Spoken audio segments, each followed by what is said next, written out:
ನಮಸ್ತೆ ಮಕ್ಕಳೇ. ನಾವು ಹಿಂದಿನ ತರಗತಿಯಲ್ಲಿ ಏನಂತ ತಿಳಿದುಕೊಂಡಿದ್ದೇವೆ ನಾವು? ಕನ್ನಡ ವರ್ಣಮಾಲೆಯ ಬಗ್ಗೆ, ಹೌದಲ್ವಾ?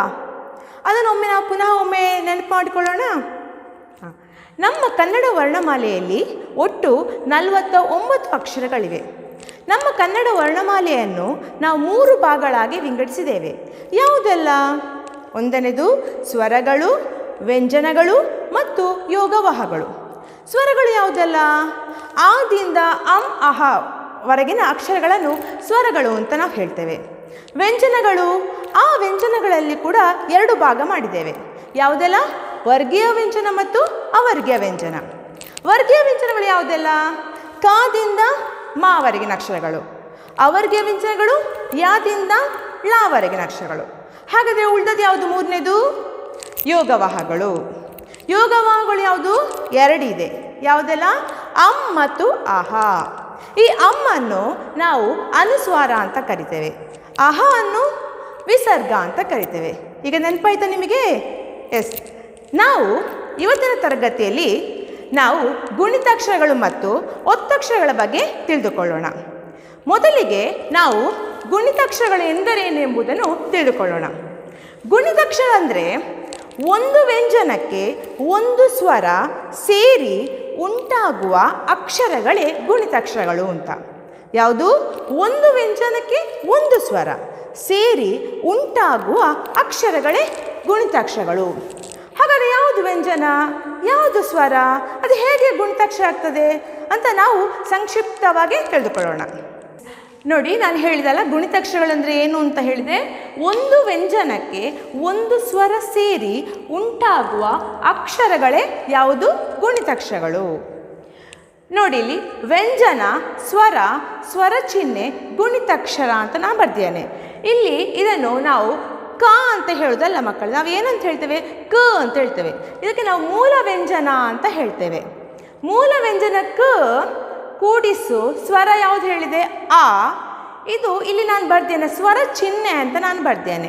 ಸ್ವರ ಚಿಹ್ನೆ ಅಂದರೆ ಏನು ಅಂತ ಹೇಳಿದರೆ, ಈ ಆದಿಂದ ಅಹ ತನಕ ಇರುವ ಇವುಗಳು ಯಾವುದು? ಸ್ವರಗಳಲ್ವಾ? ಇವುಗಳಿಗೆ ಅದರದೇ ಆದ ಸ್ವರ ಚಿಹ್ನೆಗಳಿರ್ತವೆ.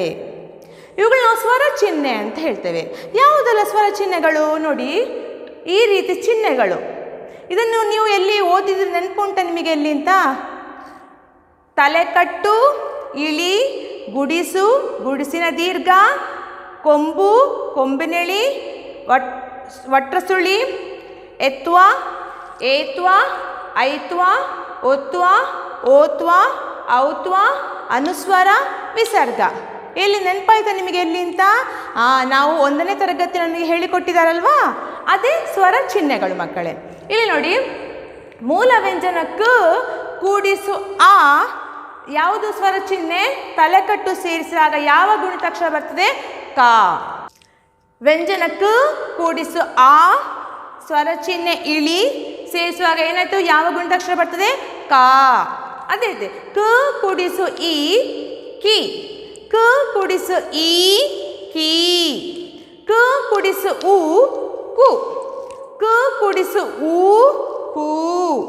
ಕ ಕೂಡಿಸು ರ ಕೃ. ಕ ಕೂಡಿಸು ಎ ಕೆ. ಕ ಕೂಡಿಸು ಎ ಕೆ.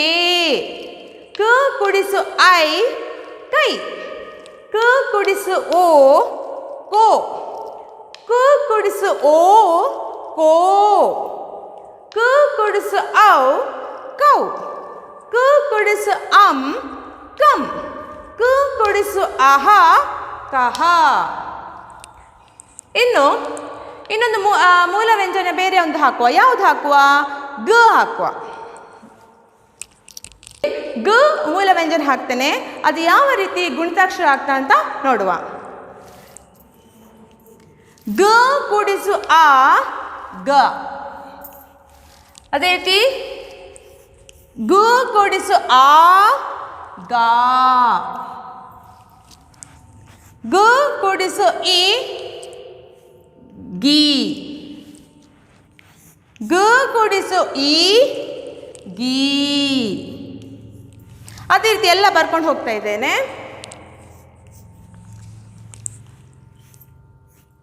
ಗು ಗು ಕೂಡಿಸು ಉ ಗೂ. ಗು ಕೂಡಿಸು ರು ಗೃ. ಗು ಕೂಡಿಸು ಎ ಗೆ. ಗು ಕೂಡಿಸು ಎ ಗೆ. ಗು ಕೂಡಿಸು ಐ ಗೈ. ಗು ಕೂಡಿಸು ಓ ಗೋ. ಗು ಕೂಡಿಸು ಓ ಗೋ. ಗು ಕೂಡಿಸು ಔ ಗೌ. ಗು ಕೂಡಿಸು ಗಮ್. ಗು ಕೂಡಿಸು ಅಹ ಗಹ. ಅದೇ ರೀತಿ ನಮಗೆ ಕದಿಂದ ಳವರೆಗೆ ಎಲ್ಲ ಗುಣಿತಾಕ್ಷರಗಳನ್ನು ನಾವು ಕನ್ನಡ ಕಾಪಿಯಲ್ಲಿ ದಿನಾಲು ಒಂದು ಸರ್ತಿ ಬರೆದು ಅಭ್ಯಾಸ ಮಾಡ್ತಾ ಇರಬೇಕು ಮಕ್ಕಳೇ. ಹಾಗಾದರೆ ಇವತ್ತು ನಾವು ಗುಣಿತಾಕ್ಷರಗಳ ಬಗ್ಗೆ ತಿಳಿದುಕೊಂಡೆವು. ಗುಣಿತಾಕ್ಷರಗಳೆಂದರೆ ಒಂದು ವ್ಯಂಜನಕ್ಕೆ ಒಂದು ಸ್ವರ ಸೇರಿ ಆಗುವ ಅಕ್ಷರಗಳೇ ಗುಣಿತಾಕ್ಷರಗಳು. ಇನ್ನು ನಾವು ಮುಂದಿನ ಭಾಗ ಒತ್ತಕ್ಷರಗಳ ಬಗ್ಗೆ ತಿಳಿದುಕೊಳ್ಳೋಣ. ಇಲ್ಲಿ ಗುಣಿತಾಕ್ಷರ ಒಂದು ವ್ಯಂಜನಕ್ಕೆ ಒಂದು ಸ್ವರ ಅಂತ ಹೇಳಿದನಲ್ವಾ, ಆದರೆ ಈ ಒತ್ತಕ್ಷರ ಅಂತ ಹೇಳುವಾಗ ಹೇಗೆ ಬರ್ತದೆ ಅಂತ ಹೇಳಿದರೆ ಎರಡಕ್ಕಿಂತ ಹೆಚ್ಚು ವ್ಯಂಜನಗಳಿಗೆ ಒಂದೇ ಸ್ವರ ಸೇರಿ ಉಂಟಾಗುವ ಅಕ್ಷರಗಳು, ಅವುಗಳನ್ನು ನಾವು ಒತ್ತಕ್ಷರಗಳು ಅಂತ ಹೇಳ್ತೇವೆ. ಈ ಒತ್ತಕ್ಷರಗಳನ್ನು ಸಂಯುಕ್ತಾಕ್ಷರಗಳು ಅಂತ ಕೂಡ ನಾವು ಕರಿತೇವೆ. ಅದರ ಬಗ್ಗೆ ಸಂಕ್ಷಿಪ್ತವಾಗಿ ನಾವು ನೋಡೋಣ. ಒತ್ತಕ್ಷರಗಳು. ಒತ್ತಕ್ಷರ ಅಂದರೆ ಎರಡು ಅಥವಾ ಎರಡಕ್ಕಿಂತ ಹೆಚ್ಚು ವ್ಯಂಜನಗಳಿಗೆ ಒಂದೇ ಸ್ವರ ಸೇರಿ ಉಂಟಾಗುವ ಅಕ್ಷರಗಳೇ ಒತ್ತಕ್ಷರಗಳು. ಈ ಒತ್ತಕ್ಷರಗಳನ್ನು ನಾವು ಸಂಯುಕ್ತಾಕ್ಷರಗಳು ಅಂತ ಕೂಡ ಕರಿತೇವೆ. ಯಾವುದೆಲ್ಲ ಒತ್ತಕ್ಷರಗಳು ನೋಡಿ, ಕದಿಂದ ಳವರೆಗೆ ನಾನು ಬರೆದಿದ್ದೇನೆ. ಇದರಲ್ಲಿ ಒತ್ತಕ್ಷರವನ್ನು ನಾನು ಈ ಅಕ್ಷರದ ಕೆಳಗಡೆ ಬರೆದಿದ್ದೇನೆ ಅಲ್ವಾ. ಇನ್ನು ನೋಡಬೇಕು ಅಂತ ಯಾವುದು ಅಂತ ಹೇಳಿದ್ರೆ, ಕಾದ ಕೆಳಗಡೆ ನೋಡಿ ಕಾವೇ ಬರ್ತೀನಿ, ಆದರೆ ಇಲ್ಲಿ ತಲೆ ಕಟ್ಟು ನಾನು ಬರೀಲಿಲ್ಲ. ಎಲ್ಲ ಇದ್ರೆ ನೋಡಿ, ಇಲ್ಲಿ ನೋಡಿ ಚಾ ಕೂಡ ನೋಡಿ, ಇಲ್ಲಿ ಚಾ ತಲೆ ಕಟ್ಟಿಲ್ಲ. ತಾ ನೋಡಿ ಹೇಗುಂಟು ನೋಡಿ, ಛ ನೋಡಿ, ದ ನೋಡಿ, ಧ. ಇದಕ್ಕೆ ಯಾವುದಕ್ಕೂ ಕೆಲವೊಂದಕ್ಕೆ ತಲೆ ಕಟ್ಟಿಲ್ಲ, ಅರ್ಧ ಅಕ್ಷರವಾಗಿ ನಾವು ಬರೆಯುವುದು. ಕಾದಿಂದ ಳ. ಆದರೆ ಒತ್ತಕ್ಷರಗಳು ಯಾವಾಗಲೂ ವ್ಯಂಜನಗಳಿಗೆ ಮಾತ್ರ ಬರ್ತದೆ ಮಕ್ಕಳೇ, ಸ್ವರಗಳಿಗೆ ಒತ್ತಕ್ಷರಗಳು ಕಂಡು ಬರುವುದಿಲ್ಲ. ಸ್ವರಗಳು ಯಾವುದು? ಆದಿಂದ ಅಮ್ವರೆಗೆ, ಅವುಗಳಿಗೆ ಒತ್ತಕ್ಷರಗಳು ಬರುವುದಿಲ್ಲ. ವ್ಯಂಜನಗಳಿಗೆ ಮಾತ್ರ ಒತ್ತಕ್ಷರಗಳು ಕಂಡು ಬರ್ತದೆ. ಅಕ್ಕ ಮತ್ತು ವಸ್ತ್ರ ಇದು ಎರಡು ಒತ್ತಕ್ಷರ ಪದಗಳು. ಇದನ್ನು ನಾನು ಹೇಗೆ ಬಿಡಿಸ್ತೇನೆ ನೋಡಿ. ಕ ಇದನ್ನು ಮಾತ್ರ ನಾವು ನೋಡ್ಕೊಳ್ಬೇಕು. ಕ ಕೂಡಿಸು ಕ ಕೂಡಿಸು ಆ. ನೋಡಿ ಇದನ್ನು ಹೇಗೆ ನಾನು ಬಿಡಿಸಿದೆ. ಕ ಕೂಡಿಸು ಕ ಕೂಡಿಸು ಆ ಅಂದರೆ ಯಾವುದು ಬಂತು? ಕ. ಇಲ್ಲ ನಾನು ಹೇಳಿದನಲ್ವಾ, ಎರಡು ಅಥವಾ ಎರಡಕ್ಕಿಂತ ಹೆಚ್ಚು ವ್ಯಂಜನಗಳಿಗೆ ಸ್ವರ ಎಷ್ಟು ಬರಬೇಕು? ಒಂದೇ. ನೋಡಿ ಎರಡು ವ್ಯಂಜನಗಳು ಬಂದಿದೆ, ಸ್ವರ ಎಷ್ಟು ಬಂದಿದೆ? ಒಂದೇ, ಕ. ಇನ್ನು ಎರಡಕ್ಕಿಂತ ಹೆಚ್ಚು ವ್ಯಂಜನಗಳು ಹೇಗೆ ಬರ್ತದೆ? ಅದು ವಸ್ತ್ರದ ಮೂಲಕ ನಾವು ನೋಡುವ, ಇದರ ಪದ ಮೂಲಕ. ಸ ಕೂಡಿಸು ಯಾವ ಒತ್ತಕ್ಷರ ಇದು? ನೋಡಿ ಇಲ್ಲಿ ಯಾವ ಒತ್ತಕ್ಷರ ಇದು? ತಾ ಒತ್ತಕ್ಷರ. ಇದು ಯಾವ ಒತ್ತಕ್ಷರ? ಇದು ರಾ ಒತ್ತಕ್ಷರ. ನೋಡಿ ಸ ಕೂಡಿಸು ತ ಕೂಡಿಸು ರ ಕೂಡಿಸು ವಸ್ತ್ರ. ಯಾವ ಸ್ವರ ಬಂತು? ವಸ್ತ್ರ ಆ. ಆಗ ಏನಾಯ್ತು? ಸ್ತ್ರ. ನೋಡಿ ಇಲ್ಲಿ ಎರಡಕ್ಕಿಂತ ಹೆಚ್ಚು ವ್ಯಂಜನಗಳಿಗೆ, ಆದರೆ ಸ್ವರ ಎಷ್ಟು ಬಂದಿದೆ ಇಲ್ಲಿ? ಒಂದೇ ಸ್ವರ. ಇದನ್ನು ಒತ್ತಕ್ಷರ ಪದಗಳು ಅಂತ ಹೇಳ್ತೇವೆ. ಈ ಒತ್ತಕ್ಷರ ಪದಗಳಲ್ಲಿ ಎರಡು ವಿಧ ಇದೆ ಮಕ್ಕಳೇ. ಯಾವುದೆಲ್ಲ? ಒಂದು ಸಜಾತಿಯ ಒತ್ತಕ್ಷರಗಳು ಮತ್ತು ವಿಜಾತಿಯ ಒತ್ತಕ್ಷರಗಳು. ಈ ಸಜಾತಿಯ ಒತ್ತಕ್ಷರಗಳಂದ್ರೆ ಏನು ಅಂತ ನಾವು ನೋಡುವ.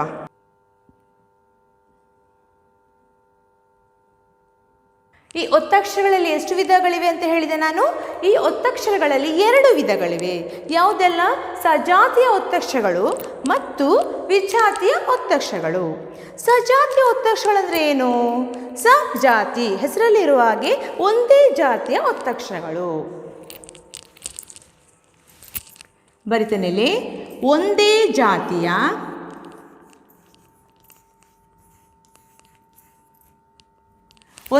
ಜಾತಿಯ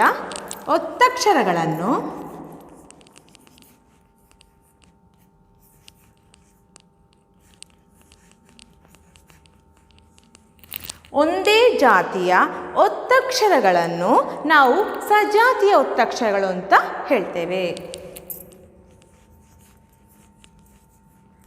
ಸಜಾತಿಯ ಒತ್ತಕ್ಷರಗಳು.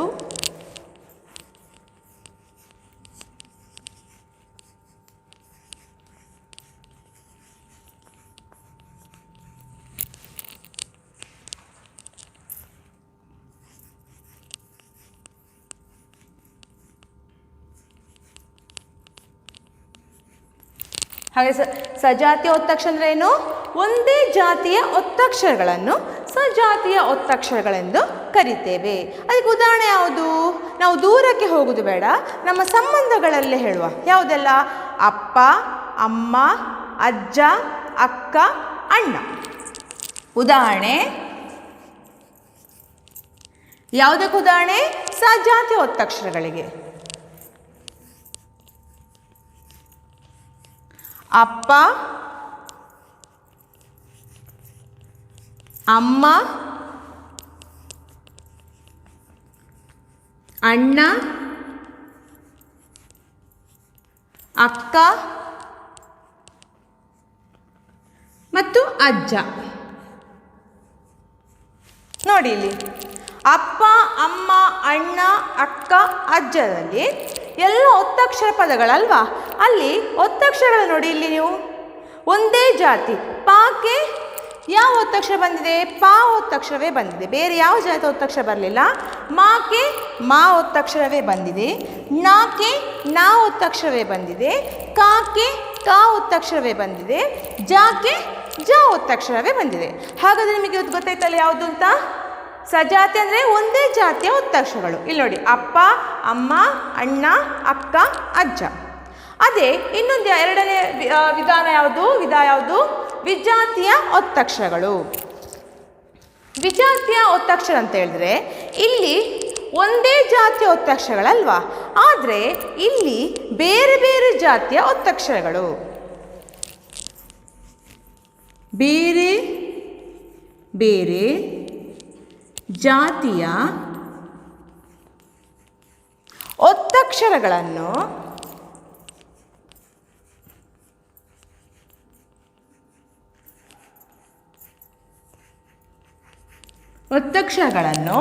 ವಿಜಾತಿಯ ಒತ್ತಕ್ಷರಗಳೆಂದು ಕರೆಯುತ್ತೇವೆ. ವಿಜಾತಿಯ ಒತ್ತಕ್ಷರಗಳೆಂದು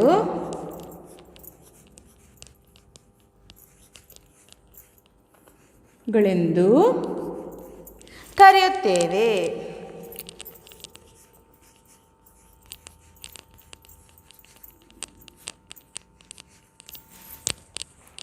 ವಿಜಾತಿ ಒತ್ತಕ್ಷರ ಅಂದರೆ ಬೇರೆ ಬೇರೆ ಜಾತಿಯ ಒತ್ತಕ್ಷರಗಳು. ಒಂದೇ ಜಾತಿಯ ಒತ್ತಕ್ಷರಗಳು ಇಲ್ಲಿ ಬರುವುದಿಲ್ಲ, ಬೇರೆ ಬೇರೆ ಜಾತಿಯ ಒತ್ತಕ್ಷರ ಬರ್ತದೆ. ಯಾವುದು? ಉದಾಹರಣೆ ಮೂಲಕ ನೋಡುವ.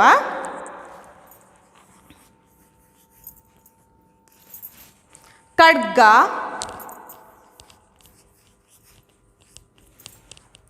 ಇನ್ನೊಂದು ಕಷ್ಟ,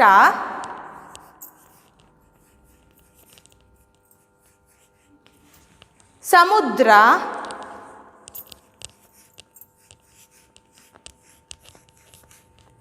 ಮತ್ತೊಂದು ಸತ್ಯ.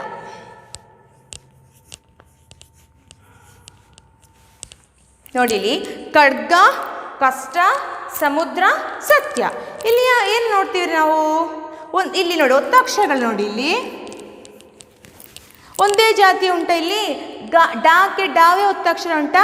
ಇಲ್ಲ. ಡಾಕ್ಕೆ ಯಾವ ಒತ್ತಕ್ಷರ ಬಂದಿದೆ? ಗಾ. ಇಲ್ಲಿ ಶಾಕ್ಕೆ ಯಾವ ಒತ್ತ ಬಂದಿದೆ? ಟಾ. ದಾಕ್ಕೆ ಯಾವ ಒತ್ತಕ್ಷರ ಬಂದಿದೆ? ರಾ. ಯಾಕೆ ಯಾವ ಒತ್ತಕ್ಷರ ಬಂದಿದೆ? ಯಾ. ಹಾಗಾದರೆ ಒತ್ತಕ್ಷರ ಇದು ಯಾವುದು? ಸಜಾತಿಯ ಒತ್ತಕ್ಷರ ಅಲ್ಲ. ಹಾಗಾದರೆ ಇದು ಯಾವುದು ಪದಗಳು? ವಿಜಾತಿಯ ಒತ್ತಕ್ಷರಗಳು. ಬೇರೆ ಬೇರೆ ಜಾತಿಯ ಒತ್ತಕ್ಷರಗಳು ಕಂಡು ಬಂದರೆ ಅದು ವಿಜಾತಿಯ ಒತ್ತಕ್ಷರ ಅಂತ. ಸಜಾತಿಯ ಒತ್ತಕ್ಷರ ಅಂದರೆ ಒಂದೇ ಜಾತಿಯ ಒತ್ತಕ್ಷರಗಳು. ವಿಜಾತಿಯ ಒತ್ತಕ್ಷರ ಅಂತ ಹೇಳಿದರೆ ಬೇರೆ ಬೇರೆ ಜಾತಿಯ ಒತ್ತಕ್ಷರಗಳು. ಈಗ ನಿಮಗೆ ಅರ್ಥ ಆಯ್ತಲ್ಲ ಮಕ್ಕಳೇ?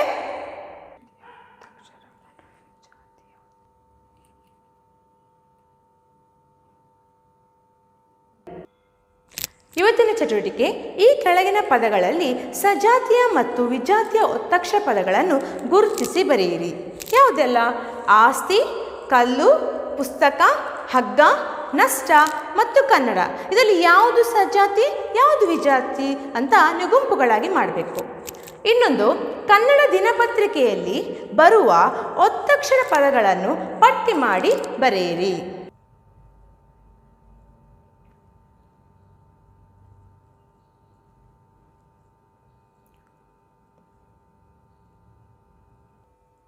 ಈ ಎಲ್ಲ ಚಟುವಟಿಕೆಗಳನ್ನು ಮಕ್ಕಳೇ ನೀವು ನಿಮ್ಮ ರಫ್ ಪುಸ್ತಕದಲ್ಲಿ ಬರೆದು ಅಭ್ಯಾಸ ಮಾಡ್ತಾ ಇರಬೇಕು. ಧನ್ಯವಾದಗಳು.